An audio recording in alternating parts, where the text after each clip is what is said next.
दूसरा सवाल, पशुओं में चीचड़ी बुखार का रोग कैसे होता है? तीसरा सवाल, एक संकर बछिया की प्रथम ब्यात की आयु क्या होती है? चौथा सवाल, भदावरी भैंस का उत्पत्ति स्थान क्या है? पांचवा सवाल, निम्न में कौन सी भारवाही गाय की नस्ल है? छठा सवाल, भदावरी भैंस के दूध में वसा का अधिकतम प्रतिशत कितना होता है? सातवां सवाल, सांड की नाक में छल्ला पहनाना चाहिए या नहीं? आठवां सवाल, 400 किलोग्राम भारी गाय के लिए शुष्क पदार्थ की दैनिक आवश्यकता कितनी है? नौवां सवाल, दूध निकालने की सर्वोत्तम विधि क्या है?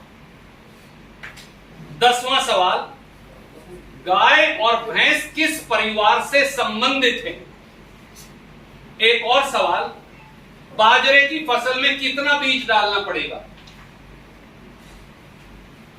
ये साथियों पशुपालन विभाग में वीएलडीए की नौकरी के लिए नहीं, ये खट्टर साहब और उनका कर्मचारी चयन आयोग हरियाणा में पुलिस कांस्टेबल की भर्ती के लिए इस प्रकार के सवाल पूछ रहे हैं।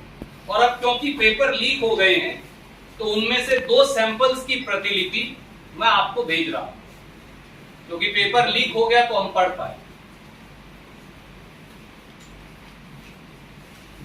8,39,000, मैं दोबारा आंकड़ा दोहराता हूं, हरियाणा के 8,39,000 युवाओं ने कांस्टेबल भर्ती के लिए आवेदन दिया।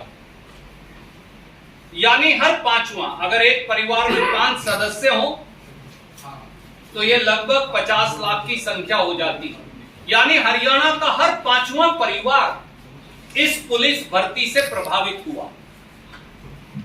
पहले दिन ही यानी 7 अगस्त को सुबह और दोपहर बाद दोनों जो पेपर हुए उसमें 3.5 लाख से अधिक नौजवानों ने, युवाओं ने परीक्षा दी।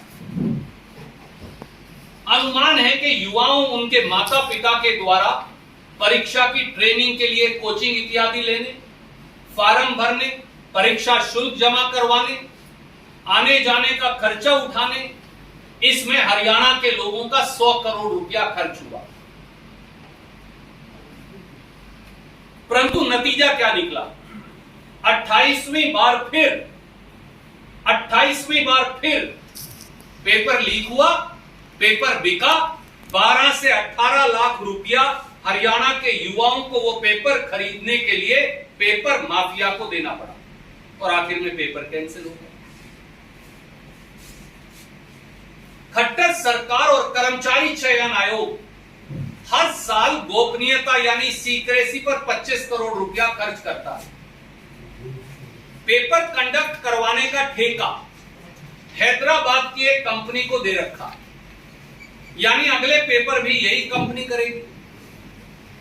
अब सवाल यह है कि जब पूरा कर्मचारी चयन आयोग पेपर कंडक्ट करने वाली हैदराबाद की कंपनी और हरियाणा के सचिवालय में बैठे सफेदपोश और अफसरशाह वो शक के घेरे में हो, तो फिर निष्पक्ष जांच कैसे होगी और सजा कैसे मिलेगी?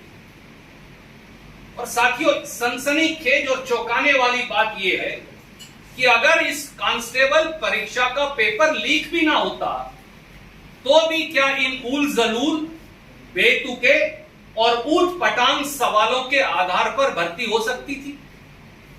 सवाल सीधा ये भी, जिस प्रकार से बेसिर पैर के उल जलूल और ऊट पटांग सवाल पूछे जा रहे हैं, इससे साफ है कि लिस्ट पहले ही फाइनल हो चुकी।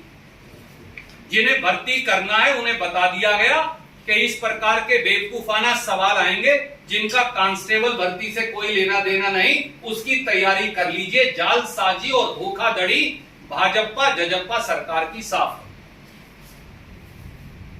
इससे युवाओं के गुण का, उनकी योग्यता का मजाक नहीं तो क्या। और साथियों, पुलिस कांस्टेबल भर्ती परीक्षा में पुलिस कांस्टेबल की जिम्मेदारियों और जरूरी सूचना पर सवाल पूछने चाहिए। मैंने एक लिस्ट बनाई है कि वो क्या हो सकते थे। इनमें से कोई सवाल खट्टर साहब ने, दुष्यंत चौटाला जी ने और उनके कर्मचारी चयन आयोग ने नहीं पूछा। कांस्टेबल की भर्ती करनी है तो कुछ सवाल जो आने चाहिए वो किस प्रकार के होने चाहिए। कानून व्यवस्था, इस पर सवाल होना चाहिए। भीड़ नियंत्रण, ये कांस्टेबल की जिम्मेवारी है। पुलिस एक्ट, भारत का संविधान, जनता के मौलिक अधिकार, फंडामेंटल राइट्स, क्योंकि पुलिस को उनका ख्याल रखना है। क्राइम इन्वेस्टिगेशन, क्राइम सीन पर अगर कांस्टेबल जाए तो वहां जो सबूत है उनकी सुरक्षा और सीन की सैनिटाइजेशन कैसे करनी है, crime scene sanitization. Crime scene से सबूत कैसे इकट्ठा करने हैं ताकि वो करप्ट ना हो जाए और अपराधी छूट ना जाए। महिलाओं, बच्चों और शेड्यूल कास्ट्स, उनके अधिकारों के सुरक्षा के प्रावधान क्या है। आम जनमानस से बेहतर व्यवहार और पुलिस की छवि कैसे सुधारे। इतिहास और राजनीति शास्त्र, अर्थव्यवस्था, प्रशासन का तौर तरीका, रेड और गिरफ्तारियों पर कैसे पाबंदियां हैं। ये कुछ सवाल हैं जो सार्थक होते, पर इनमें से अचंबा मत मानिए, ना मनोहर लाल खट्टर साहब ने, ना दुष्यंत चौटाला जी ने और ना उनके चयन आयोग ने कोई सवाल नहीं। एक